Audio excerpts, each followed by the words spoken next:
to Conversations with Consequences, now on EWTN Radio. I'm your host, Ashley McGuire. And I'm Betsy Fentress. And we are grateful to have with us today a dear friend of the show, Bill McGurn. We all read him in the Wall Street Journal. And Bill, you are in our prayers today, along with Jimmy Lai and the entire Lai family, as we have all heard the very depressing, but I guess expected news this week of Jimmy Lai's sentence in a Hong Kong court. Thank you for making time for us today, Bill. Thank you. So, Bill, we've been following this trial. I've written about it. You've written more pieces than anyone could count about this. And this is kind of a day we were all waiting for. The sentencing of Jimmy Lai on trumped-up charges in what many people are calling a kangaroo court. His 20-year sentence, people have essentially called it basically a death sentence. Can you give us any hope that a deal can be brokered to bring Jimmy back to his family? Yeah, I mean, that is the hope. For 5 years, we've all known Jimmy will never be free. China or Hong Kong can't let him go until he's first sentenced and convicted. And they drew out the trial so long. You know, he's been sitting in jail all this time. And so even though the actual sentencing came as a kick in the teeth, none of it was unexpected. We knew this was going to happen, like 5 years ago when he first got arrested. So in some senses, work now just begins. Now we hope Trump has spoken favorably about Jimmy. I think he admires him. And he's met Sebastian Lai, Jimmy's son, was impressed. And he says he's going to raise it with Xi Jinping. So that's our great hope right now. Have you been able to be in any kind of communication with Jimmy, either directly or through his family and his wife, Teresa? Not directly. I used to write to him and used to get letters, but somewhere about 2 years ago, my letters stopped going through. So since then, just rely on reports from people who've seen him and so forth. What we exchanged was never political. Jimmy has a lot of opinions on that. So do I. But it was more family to family and spiritual. You mentioned Trump, and he's definitely mentioned that he's following this case. We know he's going to Beijing in the spring. What hope is there that he could get something done? And if not him, who are some other world leaders like Pope Leo that potentially could be exerting pressure now that we have a sentence? Well, back during the election, I think it was October, Trump was asked whether he'd get Jimmy Lai out or raise his case. And he said, yes, it would be easy. Now, it's typical Trump overstatement about the easy part, but he did talk about that. He has not relented in sort of bringing up his name. He mentions him all the time. The family is immensely grateful for that, because really Trump is the only hope. We had some hope that maybe when the British Prime Minister went over there, they might make a deal because Jimmy's a full British citizen, but there was nothing. Keir Starmer amounted to nothing. So Donald Trump is Jimmy Lai's only hope, and he does admire him. He says he's going to push it. We don't know what Xi Jinping thinks, so we'll have to see where it goes. The best thing, I think, from China's point of view, things to remember, from China's point of view, Jimmy Lai is just constant bad publicity for him. He's nominated for the Nobel Prize. People are giving him awards left and right. Senators, the Secretary of State, all mention his name. It's a losing proposition for China to keep the 78-year-old man behind bars because he always comes up. So I think Trump has a good case that let me take this problem off the table for you. And if they did it before the meeting with Trump, then you wouldn't have reporters asking about Jimmy in press conferences and so forth, which could be embarrassing for China. So you've called Jimmy a champion of freedom. For people who are listening that kind of don't know the full backstory, can you expound a little bit on this and why he is such a beacon for so many people all over the world? Well, it covers several areas. A lot of Jimmy's admirers, some admire that he's very free market. In Hong Kong, you would expect that. The free market made Hong Kong. It's the closest to a perfect capitalist society that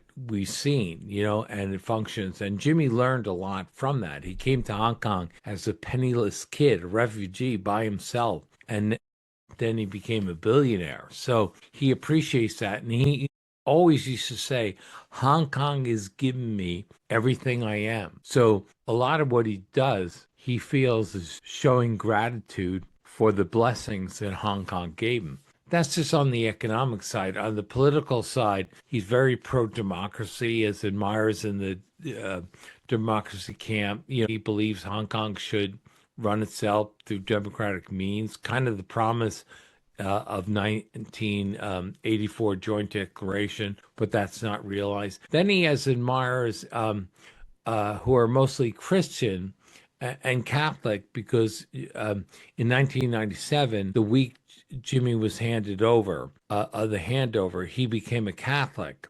And I was his godfather. He was baptized at the cathedral by Cardinal Zen, another great hero of China. And it was a very emotional time. There was a lot of doom and gloom over over Hong Kong's future. And Jimmy wasn't like that. He's not given to gloom and doom.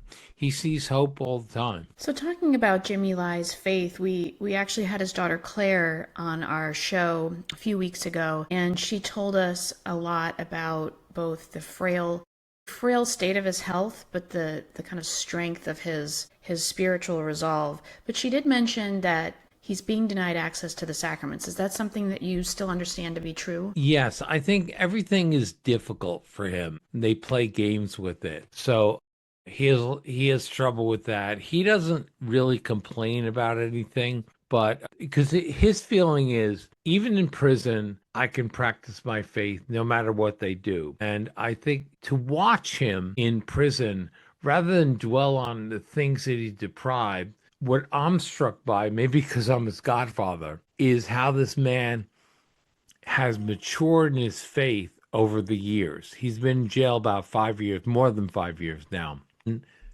when he went in, he had a certain understanding of his faith. And now the depth of that understanding is just amazing to me. We're watching a saint being forged in the fires of suffering. And not just Jimmy. I think people underestimate the faith is a huge pillar of support for him. It's his primary support now that gives him hope. But the other support is flesh and blood, is his wife, Teresa. And Jimmy would be the first to say it. And she just quietly, she's still trying to keep her family together. They're in different continents. Be there for the visits that she can do with Jimmy, her husband. She is a rock.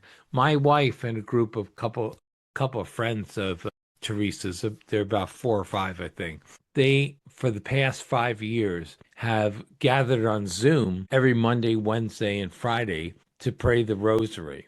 And that's going on 6 years now. There's one woman from France, Teresa in Asia, and a couple in America. It's really an extraordinary thing. That's really amazing. So you were in Hong Kong, and that's how you met Jimmy. Can you tell us how you met, and were you part of his faith journey into the Catholic Church? Well, we met because at the time in Hong Kong that I was there, in the beginning, Hong Kong could be very cheap. I could get this sweater on the street for maybe $1.50, right? But I couldn't go out looking for a blue sweater like this. It was all hit or miss and piles of clothes, and just if you got lucky. And at the other end, there were all the European designer labels. So there was stuff for the rich and for the very poor. But there really wasn't anything for the middle class. We take it for granted in the United States because so much of the economy is geared to the middle class.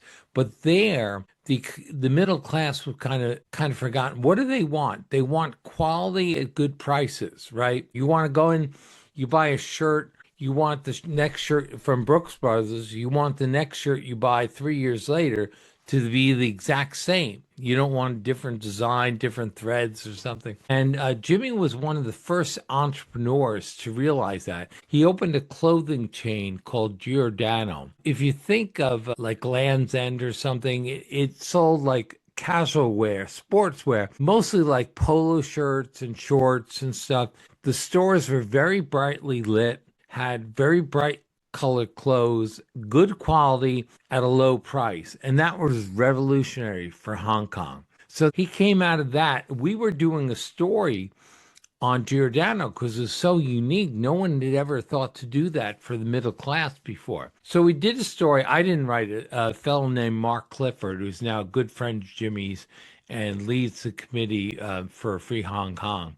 He wrote the story then. And after the story ran, the publisher, Gordon Krovis, sent me a handwritten note. And I read it. It said, Jimmy claims to be the only man in Hong Kong to have read all of Engels. And now Gordon's handwriting is very spiky, so hard to read. So I said, that may be true, but it's some achievement. So I went to Gordon, and turned out he wasn't writing Engels. He was writing Hayek, Friedrich Hayek. For free market types, he's a real hero, even more than, say, Milton Friedman for many people. And when I saw that was incredible that he read Hayek, and he's a big fan. So he bonded over kind of that. And then became very clear, Jimmy and the Wall Street Journal editorial page were totally aligned on freedom for Hong Kong, democracy, free markets, and so forth. And we got to know him. And then, of course, right before the handover, he converted, and even that week or 2 weeks before the handover, we were over his house. I just, with the permission of Teresa, his wife, I decided to ask Jimmy if he wanted to convert, and he said no. I forget his reason, but you have to respect that. I know you can't force it. When you asked me, was I involved? I was there. But I really think it's the Holy Spirit. And that's one thing. I think you have to give up the vanity that you are converting him. It's him and the Holy Spirit. If there was any influence, it was Teresa. But he read the Bible. He was talking to Cardinal Zen, and he actually converted, became a Catholic a week after Hong Kong had returned to China. Can you talk a little bit more about Teresa and both her role in his conversion and her role in sustaining him? His daughter Claire, as we mentioned, has been outspoken. I've seen stories about his son Sebastian meeting with the Pope, but can you speak a little bit more about her role in his faith journey and then in this difficult trial that he's been? Well, they're a Chinese family, and she's a good wife and a mother, and she takes those roles very seriously. She has 3 kids, Sebastian, Claire, and Augustine. Augustine's a freshman at Catholic U in Washington. And they're all remarkable kids in their own way. And Claire, I've known Claire since she was a baby. And I remember the first time Claire was talking in English in front of me, she crawled up on Jimmy into his lap, in his arms, and she crawled up and said, Daddy, would you beat up Big Brother for me? Sebastian was teasing her then. Now, he's greatly matured since then, and they are both kids you can be proud of, and they love their father immensely. Claire has an article, I think it's in Unheard online, about Jimmy's faith, and just mostly relaying in his words what he said. I thought she really captured her father, did a magnificent job of his understanding of things. So his media company, Apple Daily, is long shuttered. And I was in Hong Kong in 2014. I thought it was a marvelous city, but since then, I don't think I would want to go back. So much has happened. Is there any free speech left there? Well, I haven't been there. So I think there's free speech for people. The government don't mind having free speech, but for other people, not so much. Look, the government's not dumb, and they didn't just go after a voice or something. What they did, they arrested Jimmy. They confiscated, this is a polite word for stole his newspaper without any court order. I mean, for an international finance center, that just is mind-boggling to me.